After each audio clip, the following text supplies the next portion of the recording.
খবর শুনছেন Hooghly news TV YouTube channel থেকে। প্রথমেই দেখে নেব আজকের সংবাদ শিরোনাম। তৃণমূল করার অপরাধে হামলা, মহিলাদের মারধর, নন্দীগ্রামে কাঠগড়ায় বিজেপি। ধর্ণা কার? শুভঙ্করের অভিষেক কর্মসূচি ঘিরে সংঘাত, অস্বস্তি বাড়াচ্ছে অধীর গোষ্ঠী। জেল থেকে বেরিয়ে মমতাকে নিয়ে মুখ খুললেন অনুব্রত, কেষ্ট যা বললেন তোলপাড়। জিতে গেল রাজ্য, খারিজ সিবিআই এর আর্জি, নিয়োগ দুর্নীতি মামলায় অবশেষে বড় নির্দেশ সুপ্রিম কোর্টের। মহালয়ার আগেই রাজ্য জুড়ে লাগাতার বৃষ্টির পূর্বাভাস। প্রিয় দর্শক, আপনি কোন জেলা থেকে দেখছেন কমেন্ট করে জানাবেন। এবং আমরা এই ভিডিওটিতে 2000 লাইক ও 1000 সাবস্ক্রাইব টার্গেট করেছি, তাই আমাদের টার্গেটটি সম্পূর্ণ করবেন। অনেকেই আমাদের খবর শুনছেন কিন্তু সাবস্ক্রাইব করছেন না, ভুলে যাচ্ছেন, তাই এক্ষুনি সাবস্ক্রাইব করে নিন।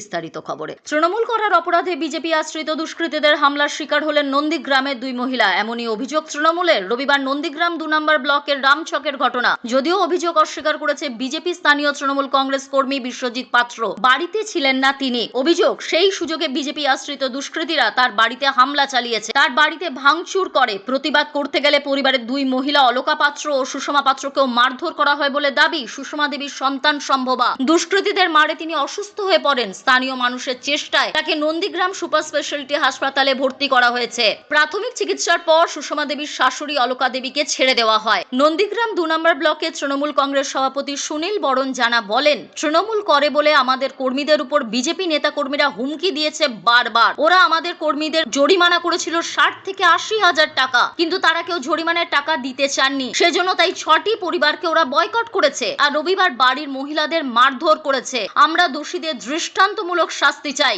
যদিও এই ঘটনায় রাজনীতির রং লাগানোর দাবি করেছে বিজেপি শিবির। বিজেপি তমলুক সাংগঠনিক জেলার সহ সভাপতি প্রলয় পাল জানিয়েছেন, রামচকে পারিবারিক বিবাদ ছিল দুটি পরিবারের মধ্যে, তার থেকেই সংঘর্ষ বাধে। তৃণমূল সেখানে রাজনৈতিক রং চড়িয়ে ফায়দা তোলার চেষ্টা করছে, এতে কোনো লাভ হবে না। ঘটনার খবর পেয়ে নড়ে চড়ে বসে নন্দীগ্রাম থানার পুলিশ। সোমবার 5 জন বিজেপি কর্মীকে গ্রেফতার করেছে পুলিশ। নন্দীগ্রাম থানার আইসি অনুপম মণ্ডল জানিয়েছেন, আমরা রামচকের ঘটনায় শতপ্রণোদিত মামলা রুজু করেছি। গ্রেফতার করা হয়েছে 5 জনকে, বাকিদের খোঁজ চলছে। এখন ঘটনাস্থলে রয়েছে পুলিশের কড়া টহলদারি। কংগ্রেস যেন আছে কংগ্রেসে। শুভঙ্করের অভিষেক কর্মসূচি ঘিরে সংঘাত প্রদেশের অন্দরে। সূত্রের খবর, অধীর গোষ্ঠীর দাবি এই কর্মসূচি মধ্য কলকাতার আয়োজিত।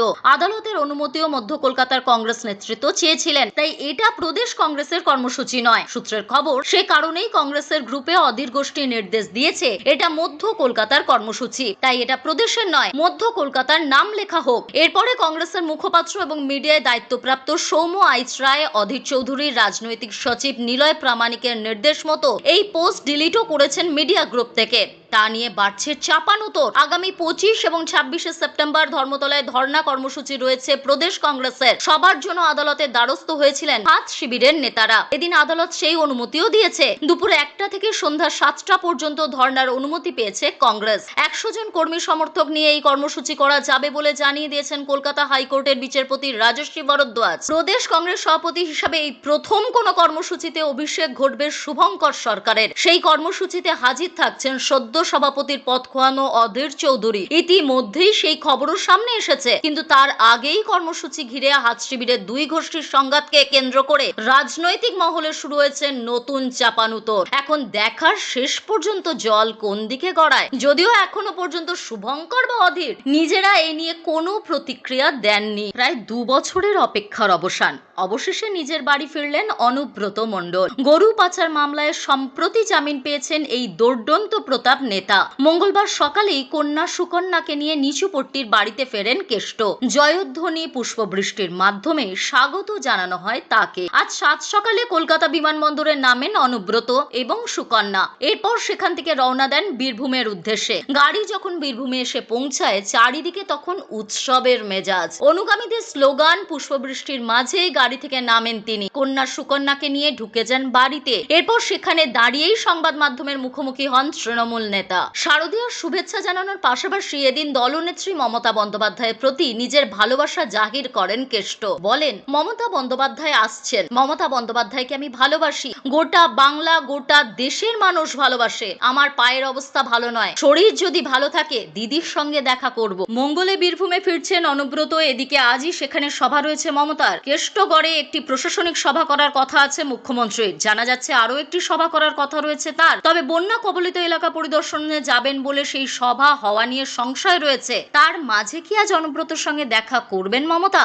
আপাতত সেই জল্পনা তুঙ্গে। উল্লেখ্য, গরু পাচার মামলায় গ্রেফতার হওয়ার পরেও বরাবর অনুব্রতর পাশে থেকেছেন মমতা। তৃণমূল সুপ্রিমো বলেন, কেষ্টকে ফাঁসানো হয়েছে। একই সঙ্গে জানিয়েছেন দল তার পাশে আছে। স্বাভাবিকভাবেই অনুব্রতর ঘর ওয়াপসির দিন মমতা বীরভূম আসায় দুজনের সাক্ষাতের জল্পনা আরো তীব্র হয়েছিল। এই বিষয়ে সিউড়ির বিধায়ক বিকাশ রায় চৌধুরী বলেন, দেখা করবেন কিনা সেটা উনি ঠিক করবেন। এখনো এই বিষয়ে কোনো কথা হয়নি। তবে মুখ্যমন্ত্রী যখন এখানে আছেন তখন দেখা হতেই পারে। শেষ অবধি মমতা কেষ্টর সাক্ষাৎ হয় কিনা তা জানতে এখনো কিছুটা সময় অপেক্ষা করতে হবে সকলকে। 2022 থেকে রাজ্যে নিয়োগ দুর্নীতির রমরমা। এই শিক্ষক কেলেঙ্কারি মামলাতেই গ্রেফতার হয়েছেন রাজ্যের প্রাক্তন শিক্ষামন্ত্রী সহ বহুজনা। এদিকে কিছুদিন আগে সমতলের পর পাহাড়ে নিয়োগে দুর্নীতির অভিযোগ সামনে আসে। পাহাড়ে শিক্ষক নিয়োগে দুর্নীতির অভিযোগে তদন্ত করছিল সিবিআই। এদিন জিটিএ দুর্নীতি মামলায় কেন্দ্রীয় তদন্তকারী সংস্থা তদন্তের নির্দেশ খারিজ করে দিল সুপ্রিম কোর্ট। পাহাড়ে নিয়োগ দুর্নীতির অভিযোগে আগেই সিবিআই তদন্তের নির্দেশ দিয়েছিলেন বিচারপতি বিশ্বজিৎ বসু সিঙ্গেল বেঞ্চ। রিপোর্টও তলব করা হয়েছিল সিবিআই এর কাছে। বিচারপতি একক বেঞ্চের রায়কে চ্যালেঞ্জ করে হাইকোর্টের ডিভিশন বেঞ্চের দ্বারস্থ হয় রাজ্য সরকার। কিন্তু সিঙ্গেল বেঞ্চের রায় বহাল রাখে হাইকোর্টের ডিভিশন বেঞ্চ। এরপর সুপ্রিম কোর্টের দ্বারস্থ হয় রাজ্য, আর সেখানেই হলো সুরাহা। এদিন আদালতে সুপ্রিম কোর্টের প্রশ্ন, রাজ্য পুলিশের তদন্ত কেন যথার্থ নয়, কেন সিবিআই তদন্তের প্রয়োজন হাইকোর্টকে বলতে হবে। শীর্ষ আদালতের পর্যবেক্ষণ, শুধুমাত্র খুব বিরল ক্ষেত্রেই এই ধরনের নির্দেশ দেওয়া যেতে পারে।